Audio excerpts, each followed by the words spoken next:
چلیے اس dark fantasy کہانی میں چلتے ہیں۔ بیدا گنجھان کا یہ خوفناک ماحول اور جادوئی دہشت کمال ہے۔ کہانی کا آغاز بالکل کلاسک ڈارک فینٹیسی جیسا ہے۔ کالی رات، گہرے بادل اور بیدا گنجان کا پراسرار قبرستان۔ یہاں کالا جادوگر مرید ہڈیوں، الو اور رینگتے سانپ کے بیچ موجود ہے۔ کیا زبردست منظر کشی ہے! بھڑکتی آگ، کچھ عجیب و غریب منتر، مرید ایک خوفناک رسم کے ذریعے پراسرار روشنی بلاتا ہے۔ اچانک زمین کانپتی ہے اور اس گہرے دھوئیں سے دیوا ہکل شیطانی روح کا جنم واقعی رونگٹے کھڑے کر دیتا ہے۔ اب میری طاقت کو کوئی نہیں روک سکتا، مرید کا یہ شیطانی کہا خطرناک اور تاریک عزائم دکھاتا ہے۔ اب باری ہے ایک خونی شیطانی معاہدے کی۔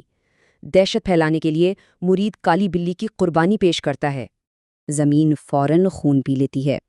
شیطانی حکم ملتے ہی مرید خوفناک طاقت کے ساتھ اگلا ہدف ڈھونڈتا ہے۔